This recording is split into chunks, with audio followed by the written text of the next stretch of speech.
पहला चीज़ तो कोई दादागिरी नहीं है कि मैं बंद करवाना चाहता हूँ, ये मेरी निजी इच्छा है और समाज अगर इसको मानता है कि बंद होना चाहिए तब भी बंद होगा।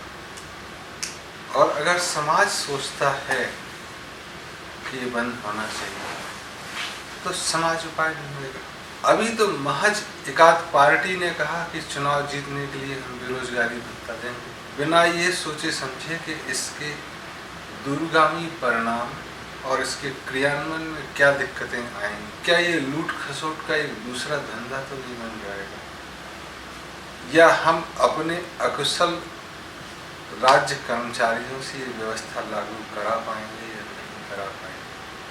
घोषणा कर दी जाती है, इसलिए जो बेरोजगारी भत्ता जैसी स्कीम भी भारत में फेल हो गई। कमोबेश अमेरिका में बेरोजगारी भत्ता जारी है और भी कई देशों में। तो वहाँ दूसरी तरफ जनता पर करों का बोझ बहुत ज़्यादा है और उनकी करेंसी भी उठी हुई है, तो वो हो सकता है दूसरे देश से 1 रुपये में 20 किलो आलू खरीद लाएं। आपके यहाँ करेंसी नीचे है, तो अगर आप दूसरों के यहाँ से आयात करते हैं जो आपसे कमतर है, तो वहाँ की जनता को भूखे मारेंगे, जो एक ठीक कदम नहीं है। भीख मंगवाना हम बंद करना चाहते हैं व्यक्तिगत रूप से कि ये कलंक है। किसी के हमको रोज़मर्रा के दैनिक आवश्यकताओं को पूर्ति करने के लिए चुने गए व्यवसाय पे, चाहे वो खेती हो, व्यापार हो, नौकरी हो या भीख हो, कोई व्यक्तिगत अधिकार नहीं बनता कि मैं उसको दादागिरी से बन। लेकिन भीख मांगना एक कलंक जैसा लगता है कि हम अपने समाज में ये व्यवस्था नहीं कर पाए और हमारे जैसे लोग हाथ फैला रहे हैं, उनकी भीख मांगने की नौबत आ गई, तो एक सामाजिक व्यवस्था चरमरा गई है ऐसा प्रतीत। सरकारी व्यवस्थाएं चरमराई हैं ऐसा नहीं।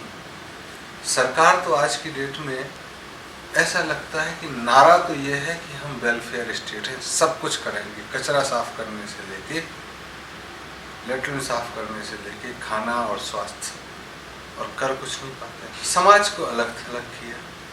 तो सरकार का सरोकार कितना होना चाहिए, इस सरकार को और जनता को फिर से सोचना हो। जहाँ तक समाज की बात है, समाज को भी अपने उत्तरदायित्व का निर्वाह करना हो। तो कुछ चीज़ें सरकार को ये छोड़नी होंगी कि हम ये करेंगे, उसके लिए एवज में जो कर लेते हैं उसमें कटौती करने की जरूरत होगी। अब चूंकि सरकार पे कलंक है, एक बड़े पैमाने पे अगर भारत का प्रधानमंत्री या भारत का राष्ट्रपति जाता है एक विश्व शिखर सम्मेलन में और अपनी बड़ी बड़ी बात करता है और एक आंकड़ा ये आता है कि 1 करोड़ लोग भीख मांगते हैं या 50 लोग भीख मांगते हैं या 25 लाख औरतें वेश्याएं हैं, आप किस खुशहाली की बात करते हैं, किस संस्कृति की बात करते हैं? तो जाहिर है कोई भी प्रधानमंत्री या राष्ट्रपति या कोई भी राजनायक हो, उसका सीना और छाती गर्व से ऊंची तो नहीं रह सकती। तब सरकार को सोचना पड़ता है। लेकिन कोई समाज अगर ये कहे कि हिंदू समाज बहुत सुदृढ़ है, सनातन व्यवस्था बहुत सुदृढ़ है, तो भिखारियों की संख्या या बहरूपियों की संख्या जो गेरुआ वस्त्र धारण करके भीख मांगते नजर आते हैं सबसे ज़्यादा है।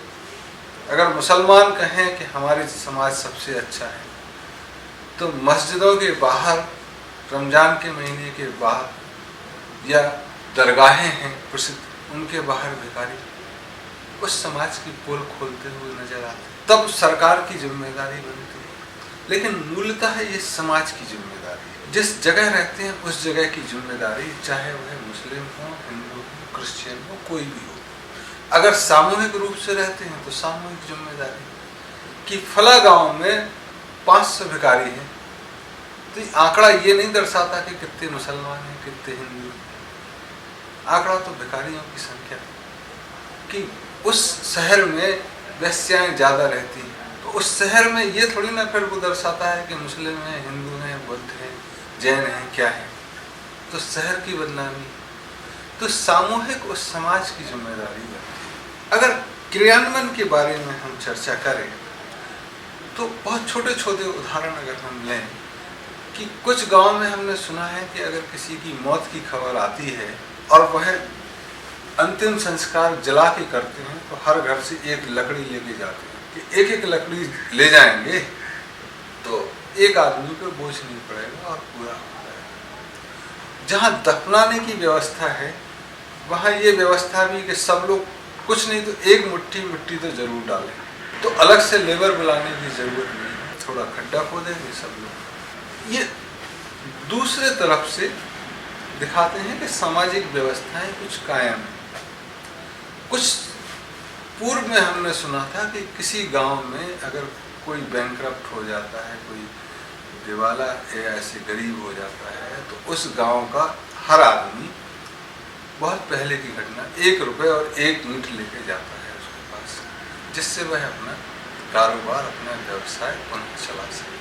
अगर 5000 का गांव वाले सभी व्यक्ति 1-1 100 रुपये और 1-2 ईंट थोड़ा बनाने का घर का सामान संकलन करके किसी को बसाना चाहेंगे तो वो आसान होगा, बजाय सरकार उनको 2 लाख रुपया दे या लाख रुपये दे। क्योंकि दिल्ली में बैठ के आप गांव में क्या हो रहा है, बैठन में क्या हो रहा है पता नहीं चलेगा, लेकिन बैठन की जनता तो समझ जाएगी कि आदमी बेवकूफ़ बना रहा है, बार बार बैंकरप्ट हो जाए। तो पहले तो उसकी पिटाई लगाएंगे, फिर उसको सुधरने का रास्ता बताएंगे, फिर उसकी मदद करेंगे। सरकार दिल्ली से बैठी हुई ये सोच सकती है कि सबको पैसा देना है इसको भी, और फिर वो दारू पी के ख़त्म कर दिए। तो समाज की जिम्मेदारी अगर समाज लेगा तो पहले उसकी अच्छी पिटाई लगाएगा, फिर दारू पिएगा तो और मारेंगे, फिर उसके परिवार को पालेगा और उसको काम देगा, तब समाज बखूबी निभा सकता। आज हम एक दूसरे से टूटे हुए हैं, मंगल या चांद पे जाने की बात तो करते हैं, लेकिन पड़ोसी क्या कर रहा है इसकी जानकारी नहीं। वो भी कई बार टीवी से पता लगता है कि पड़ोस की लड़की भाग गई या पड़ोस का लड़का भाग गया। हमारी समझ सही है या गलत है इसको दर्शाता। तब अगर भिक्षावृत्ति जो कलंक जैसी है, अगर बहुसंख्य लोग मांग रहे हैं, या हमारा एक मुखौटा दर्शाती है, तब जबरदस्ती करना है तो समाज को करना। शासन उतना ही कर सकती है कि कोई ऑर्गेनाइज्ड गैंग, पावरफुल गैंग अगर लगा हुआ तो उसको तोड़ सकते। अगर भिखारियों का एक्सपोर्ट या इंपोर्ट हो रहा है, या बच्चों को जबरन उठा के और उनको यतीम बना के, अपंग बना के भिक्षा मांगी जा रही है, तब सरकार उसको रोक सकती है। इसके अलावा सारी जिम्मेदारी समाज की। शासन हो सकता है कि एक मुश्त समाज को पैसा दे दे, या 6-6 महीने में 2-3 साल तक मदद करता रहे, लेकिन ये मदद अधिकार में ना बदल जाए, बेबुनियाद अधिकार कि नहीं ये तो मिलनी ही है तो इसमें से कुछ पैसा खा जाए। तो जब तक ऐसी मददें आती रहेंगी सीधे सीधे,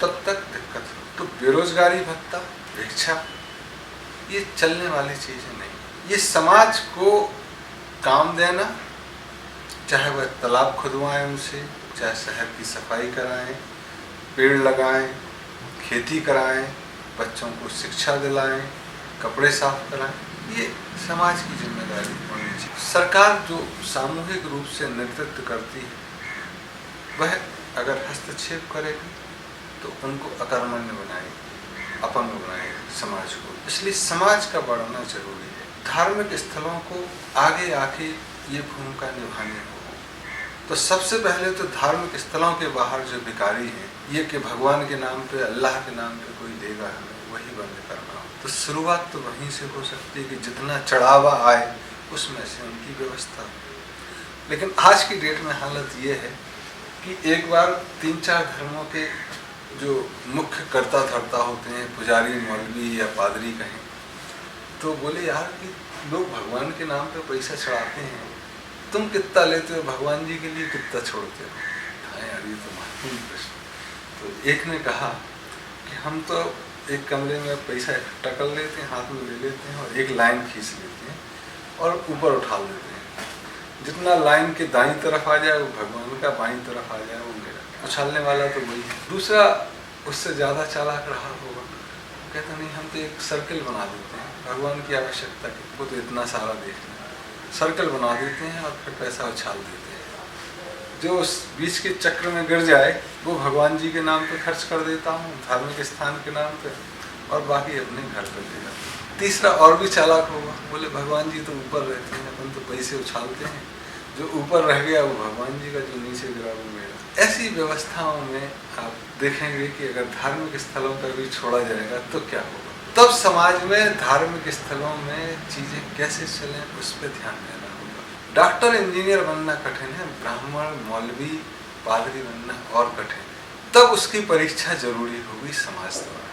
पीढ़ी दर पीढ़ी जो चला आ रहा है उसका निषिद्ध करना हो। ऐसा नहीं कि एक बड़े आदमी का बेटा गवार ही निकलेगा, उसको भी मौका मिलेगा, लेकिन रिजर्वेशन नहीं है, उसका आरक्षण नहीं है कि वही पूजा कराएगा, वही नमाज पढ़वाएगा। और ये बुजुर्गों को करना होगा, चाहे वह ब्राह्मण समाज के हों, चाहे वह वैज्ञानिक समाज के हों, तब जाके आप कर सकते हैं। तो प्रारंभिक तौर पर तो धार्मिक स्थलों की पूजा के बारे में, और वहाँ दो चीजें हैं, एक तो पूजा करा रहा है वो रोजी रोटी कमाने के लिए, तो उसको उतना ही पगार मिलना चाहिए जितना एक उस तरह के कार्य के लिए मिलती है, और दूसरा जो उसका मैनेज कर रहा है, प्रबंध कर रहा है, प्रबंधन की तरह। तीसरा जो संरक्षक है उसका, वह वो व्यक्ति होना चाहिए जिसकी जीवन में जिम्मेदारियां पूरी हो गई हैं, जो संन्यास आश्रम की तरफ या 75 वर्ष से ऊपर का हो गया, या अपना समाज में जिसमें घर में कोई जिम्मेदारी बची ना, ऐसे लोग संरक्षक। तो रोजमर्रा का काम करने वाले 25 से 50 वर्ष के,